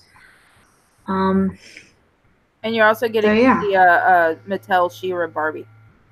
The only thing I can say they have an excuse for is they were trying to avoid the over-sexualization of children. Why avoiding that pole's going up her twat? Which was a God damn it, Wolfie. Which was a controversy at the time of over-sexualizing children, and they didn't want to do that, so they tried to avoid that controversy because their She-Ra is supposed to be 14 years old. But unfortunately, I think they confused. And okay, a big part of art was the fact that the easiest way to draw children is to draw androgynous children. Is draw androgynous people because they look like children, more or less. Sometimes that's the easiest way to draw children, and I think they did that. I think that's where it went wrong. I still think this would have been better. Look, Fat She-Ra.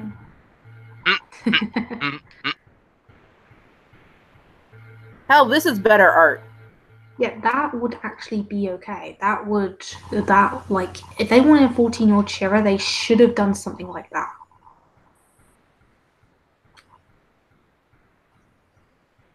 Or like that. Yeah. That would work. That's the sad thing is it just seems like it's just a bunch of lazy animation things. Yeah, because the thing is, Fat She-Ra. yeah. Because, keep in mind, when this controversy came out, I watched Wander Over Yonder. By the power of KFC. Nice. Good But lord. yeah, no, but when I shortly saw that, I watched Wander Over Yonder, and I was so amazed how a children's cartoon could look so good. And then when I saw the Shira designs, I was like going, yeah, no, they have no excuse too much. Like, they have I guess they have a couple, but like, eh. Again, people, I think the problem is people confusing simplistic art with bad art, and it's like, that's not right. And I think that's the problem.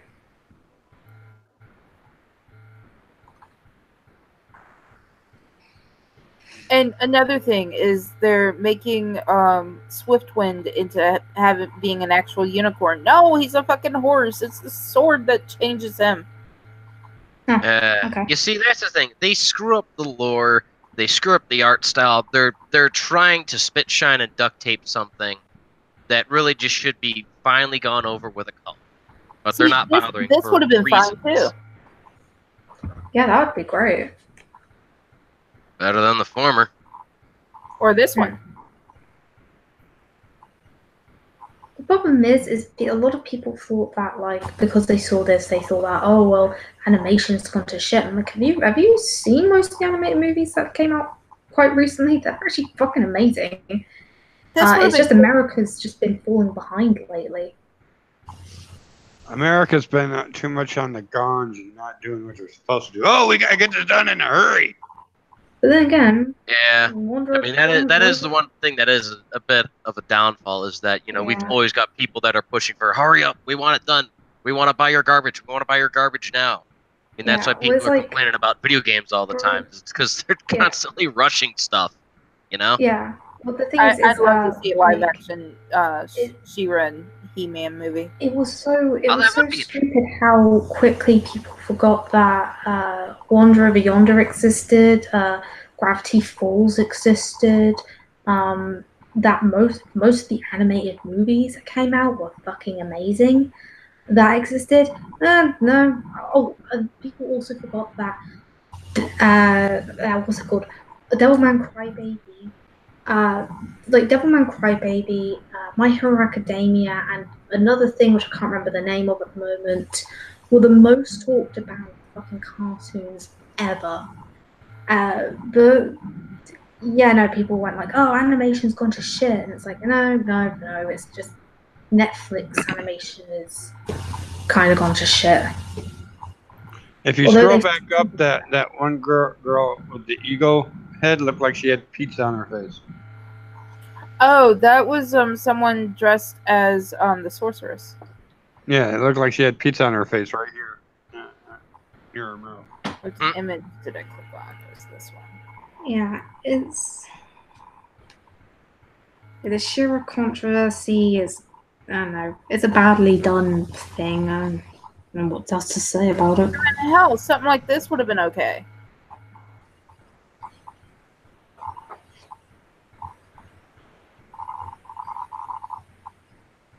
This is where they turned 18. Yeah. Or 19, excuse me. I'm just waiting to see what else they screw up. That's what I'm waiting for. I mean, they're already screwed with She-Ra. They already screwed with Teen Titans. I mean, I'm just waiting for them to try and make a quad-gender trans-dimensional Beetlejuice. Oh dear God, I will shoot somebody. As it is, I want to shoot. I'm waiting. They're gonna go and make Beetlejuice, and they're gonna make him like this multi-gendered, back from the dead, Maoist-loving anti-Trump thing. Let's see. I had the castle. I had this lion. I had Swiftwind, and I had every one of these. God damn it! I accidentally made my tree my rapist tree fucking gay. Oh, failure! I didn't How'd you do mean that? to. It's the pose. Here, I'll show you. It's the pose. I didn't mean for it. It came out that way. No wonder he loves our critter. You're my. Actually, do you think that would work? He looks good. Yeah. So, That looks Yeah. fun. fair enough. I didn't mean to make the pose gay. I was trying to make it look creepy, and I was like, ah, shit, I made this pose look gay. Ugh. It's taking forever to do these designs. Like, they're just fucking lines. They're taking goddamn forever.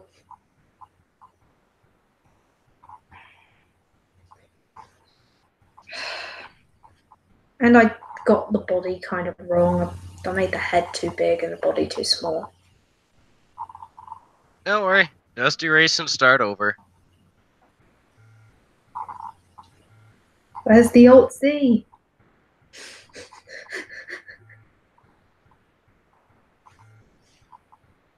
I'm drawing in pen. I'll fix it on the computer. Like I'll make the head smaller so it looks proportioned, but the rest of it actually looks okay. Kinda. I tried. Yeah. See, I'm not a goddamn professional, so I have an excuse.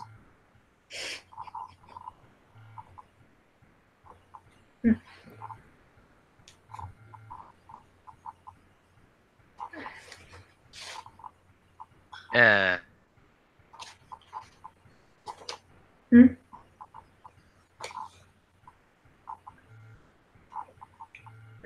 At least I got his dick in there. At least I got his dick in there. I did something right. Yes. Well, he can't be a rape tree if he doesn't have a dick. It makes sense. You know, the rape tree needs a dick. Otherwise, how can it be a rape tree? Oh, I know exactly what movie you got that from too. That was a great claymation. That was funny. Tree just starts sharpening one of its branches. It's like, it's like, oh, that's strange. There's no one down here on this level. Oh, this is where they put the sexual predators. Wait a minute. Hold on. Let me check the radar. Shit, they're all trees. It's rape trees. Oh, that was funny. Yeah. It's the new addition to Evil Dead. See, Magog made a joke about the rape trees sort of thing, and Arctor got raped by the rape trees, and he wants a revenge on them. And I'm like, okay, I could design a rape tree. And apparently YouTube hates comedic art, but they're fine with artsy art. So I found a way around it. I found a way around the sexual thing. Apparently artsy art is considered educational, and comedic art is seen as profanity. So I did artsy art. And just so you can see what Noelle Stevenson has done before. This is her comic book, Lumberjanes. The faces look weird. They look the same. No, like the one in blue, she looks like she has Downs. The one in blue. Her? No, her. The other one. Which that one? That one. The one my finger's on? Yeah, her face looks weird. I don't know. Like, all the other faces look okay, but her face looks weird. They look the same. No, I can see differences. I can see differences. It's just...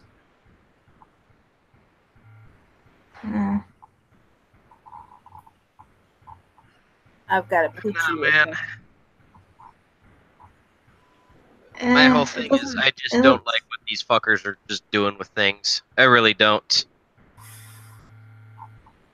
It looks like it looks like a children's book. It is. It's LGBTQ.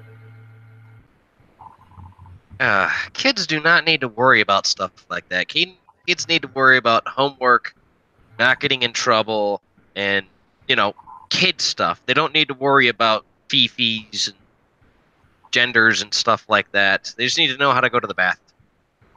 As far as all that stuff's concerned, in my opinion. We actually, well, see, I agreed at one point that there does need to be a little more sensitivity when it comes to primary school children, at least, because primary school children actually do need a lot of care, sort of thing, in an emotional sense. And at one point, England was in the lack of that, and the result came as, well, everyone near my age is depressed, anxiety driven, and has some sort of speech problem now. Because of that problem. But unfortunately, England has overcorrected that, and now everything's emotions, which is also terrible. You need a balance. So at one point, for instance, teachers used to get away with a lot of stuff because not everyone had a phone that can go on the internet or record things. It was seen as a luxury when I was a kid. So teachers got away with a lot of shit and get away with a lot of psychological abuse. You know, and they would be very, very cold. And that resulted in a lot of people growing up and having a lot of problems, psychological problems. Sorry about that. But now SJW, but now it's overcorrected to the point where everything is emotion, and that is also terrible for a child, because if everything's emotion, then they can't focus on anything logical, and they need the logical aspect in their lives too, otherwise they can't handle their emotions at all. So their development also gets fucked. You need a balance. You can't just go no emotion or complete emotion, sort of thing. And that's what England has a problem with. Now most of my generation is seeking emotion, more emotion, because there was a lack of emotion in school. Like, seriously, if you were a bilingual kid and you didn't know English very well, you don't get taught English, no. You get taught to eradicate your old language for English. That was a thing. Yep. Teachers could have got away with that because phones were like internet, all that shit. That was a fucking luxury, sort of thing. But now, since everyone's got the internet, well, everyone has to be more emotional now. So that's why my generation's really act up on emotion and all that stuff. But the problem is we're doing it, we're overdoing it. And if psychology taught us anything, if we don't get taught the logical, we don't get a balance, we're gonna grow up fucked up. Oh yeah. This is pretty much accurate right here. The Shiro Noel Stevenson sees. The Shiro the internet sees. You mean well. You mean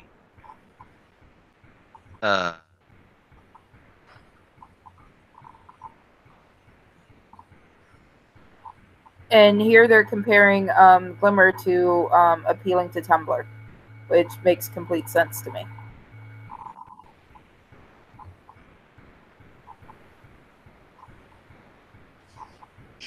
I bet the people in India are like, you fucking Americans and your bullshit.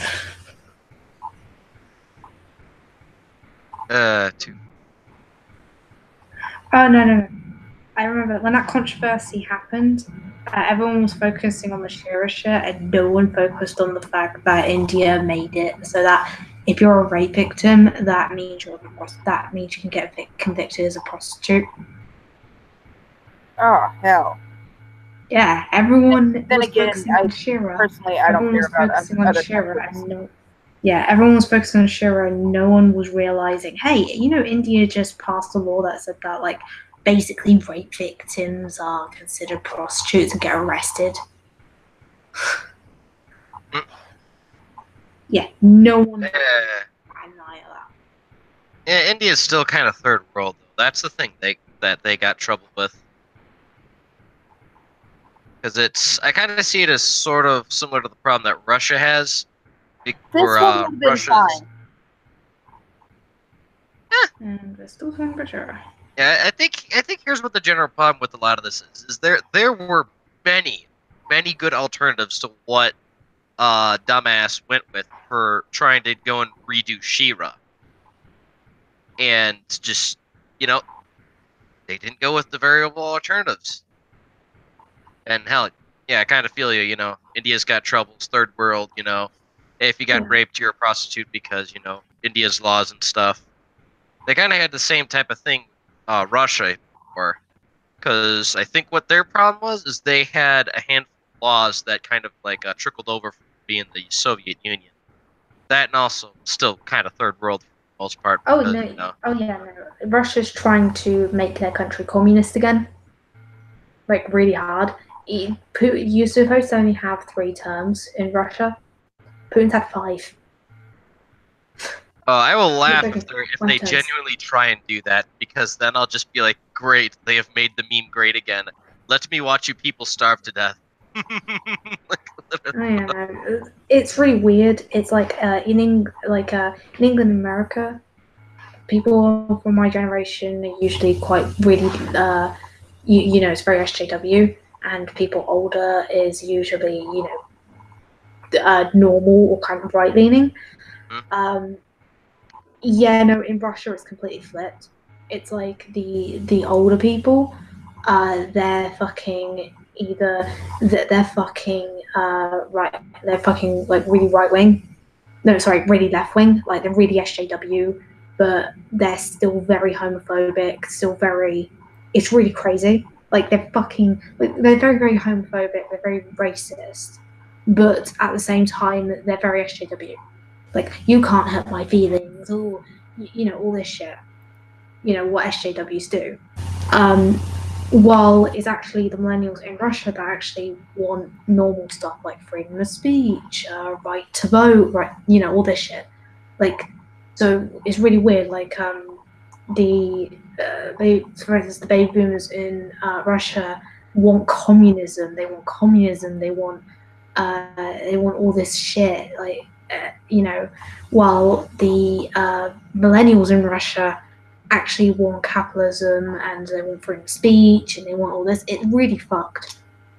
Like, it's really flipped in Russia than it is in the West. It's crazy. 1 second here, everybody.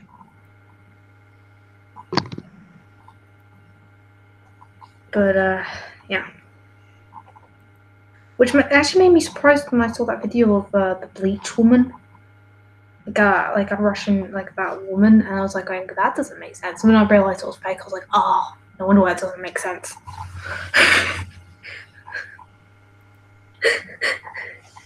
That's an interesting version of She-Ra.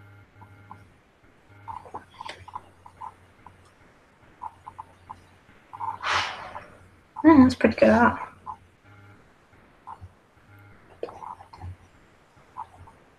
God damn it, tree people are hard. Something about tree people that it's. I never drew tree people before. You're just drawing a horny treant. Yeah, I'm drawing a horny tree man, but I want it to look good, And I'm not used to drawing tree people. I've actually never drew tree people before. Like my other attempts are. My other attempts are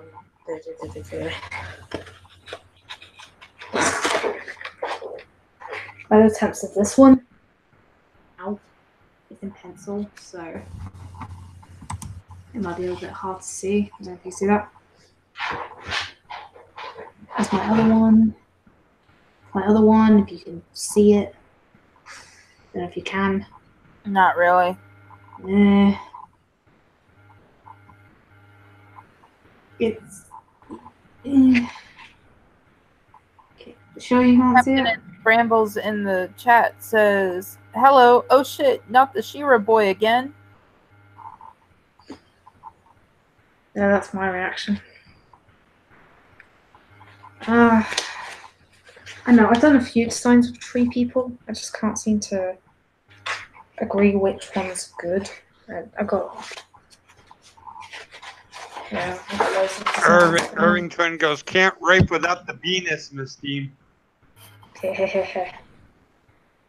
there's this one. I don't know if you can see that either.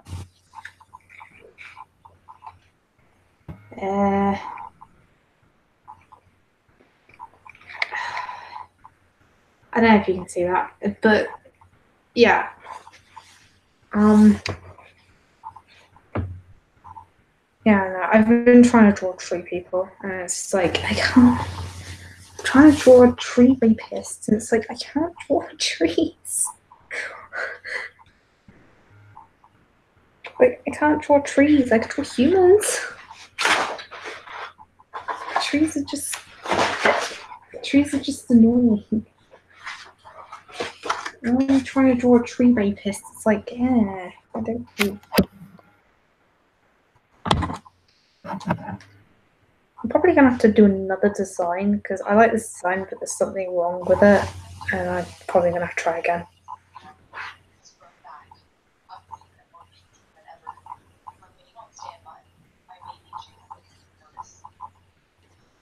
Yeah.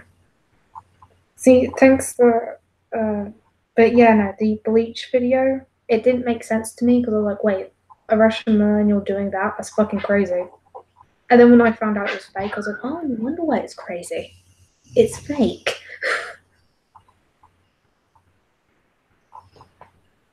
So, yeah. Russia's pretty...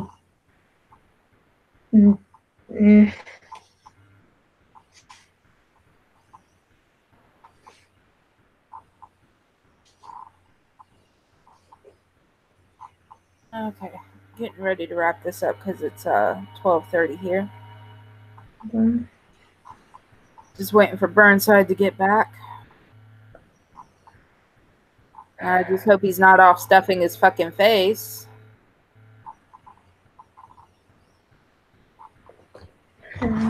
8 feet tall. Yeah.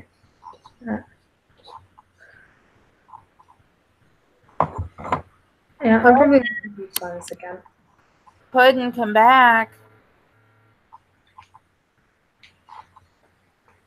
Oh, this one I like. Okay, I'm back. So where were we? You can serve 3 terms in Russia, and apparently they want to make Russia communist again for some reason. You sure it was 3 terms? He's been around for a long time, like.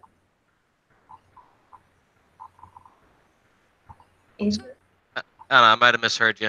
But nonetheless, just still find it funny. Some people are like, yes, make Russia communist because we can have all the power and do whatever we want. That's mostly the babies in Russia. The millennials in Russia are actually very level-headed and actually hate Putin. It's like it's really weird. It's like a completely flipped version of America, but Russia, if that makes sense. I think I get where you're going. Please explain in more detail. Well, it's like okay, so it's like you know how older people are usually quite level-headed, or either on you know how most millennials in the West are either like really left-leaning or completely SJW sort of thing, and everyone else is kind of either like normal-headed or pretty right-leaning sort of thing. You know, I'm just generalizing because it's a lot easier than having to go through nitty-gritty shit. Right. In Russia, it's completely reversed. It's basically like the older people are actually more into communism and actually want communism and all this shit. While the millennials are actually level-headed and don't want it and actually, all that stuff, or even right-leaning. Well, I guess it would be technically left-leaning in Russia. Left-leaning and right-leaning is different depending on which countries you're in. So like the millennials want like freedom of speech, more capitalism stuff, more rights for gay marriage and all that stuff. Well, the elderly in not the elderly, the older people in Russia tend to want communism, want to discriminate against gay people because there's a problem with that at the moment. I think I get where you're going. And Yeah, you're saying yeah, it's like kind of like the thing we're going through. The Russians are kind of going at like having the same trouble, but from the other way around. yeah, sort of thing. It's kind of okay. it's kind of insane. For instance, like the Bleach video, it didn't really make too much sense to me because like, wait, a Russian millennial doing that shit? That doesn't sound right at all. And then when I found out it was fake, I was like, oh, no wonder why it didn't sound right. Because most millennials are pretty level-headed. That's the thing. You talk to a Russian millennial, then you'd actually find that they agree with a lot with you. But if you talk to someone who's about, say, 40 years old and is Russian, they're like, no, communism's fucking great. No, what you talk about? Like, they're very left-leaning. Well, what we consider left-leaning would be considered right-leaning in Russia. Again, different country thing. But yeah, it's kind of a really flipped version sort of thing. And it's like the older people are very, very heavily into Catholicism, Christianity and Catholicism, and really against gays, but they really want communism and all this shit. While the millennials are very into capitalism, very into free speech, but they actually want rights for gay people and they don't want to like overdo it like our left leaning. And it's a really weird dynamic that's going on at the moment. It's really weird. So, for instance, when I tell people what my father is like, they go, "Oh my god, he sounds like a monster." No, he's just a normal Russian man. That's literally it. He's a normal Russian man. If you go to Russia, he fits in perfectly. For his age group, he fits in absolutely perfectly. It's just normal over there. It's just not normal over here to be a cunt, pretty much. I see. Interesting. So they're kind of growing out of it when we're getting into it. Yeah. Funny. It's and pudding. Yeah. Funny thing is that kind of yes. I already have 9 dislikes. Eh? Yeah, they decided to raid me again, but they just couldn't say anything in the chat. Oh, they have no life. Whatever. Maybe they gave me views. Yeah, pretty much. I kind of think it's funny that they're speaking of the great red confusion, got all these kids going, you're a doctor. You're not a quad, a trans-dimensional brony lord, progressive communist, humanitarianist. You don't obey my buzzwords. I'm gonna give you a whole bunch of views and downvotes and I'm going to digitally violate you because I have no life. Gotta love it. Yeah, they'll always get laugh and at go it. away eventually. Don't worry about it. Either they'll go away or they'll just die very old. I'll be back in a second, though. You're stuffing your face, aren't you? Oh, hell yeah. Fucking figures. Yeah. It's always really hard to explain what Russia's going through because to someone who doesn't really focus on Russian politics very much, it sounds fucking confusing. But it makes sense in the context of things, really. I mean, they have these brand new problems, and a lot of Russians who are in their 40s tend to think of when they were children it was all so much simpler, but they don't think about what happened in there. Like they're like, oh well, my life was so much simpler when it was communist. So like, what about your parents? Oh well, we don't talk about them. Like they view it as so much simpler, and it's like, might have been for you, not for the millions of others. Okay, I am going to call it a night because I'm yawning way too much. Sorry. No, it's not you. It's literally me. Yeah. We're gonna skip I didn't- Burnside for right this yeah. moment. Sorry, Miss I just Steam. I don't really get to talk about it a lot. No, that's fine. I have no problem with it. It's just I'm kind of sitting here. I had a dog laying next to me and making me more tired. So Miss Steam, you want to show? Oh, I'm a Steam. I have a YouTube channel making content, but it takes forever because it's a shitty laptop and wires block. So yeah. And Sir Fluffy Butt. Huh? What? Where? Who? How many cookies? Yeah, I'm a One YouTuber. cookie and it's pink. I'm a YouTuber and I'm banned from streaming for 3 months, so I got to get lines done so I can get a video done. Yeah, I'm gonna be making another YouTube channel called Sir Wolfie Live. Oh I will boy. do your banner art when you explain to me what you want properly. And I'll show for Burnside. You can find him on Gab whenever the fuck it comes back. Twitter, his Redbubble account. Just look for Reckless Flaggatry. Discord, YouTube under Heinrich Thorstensen.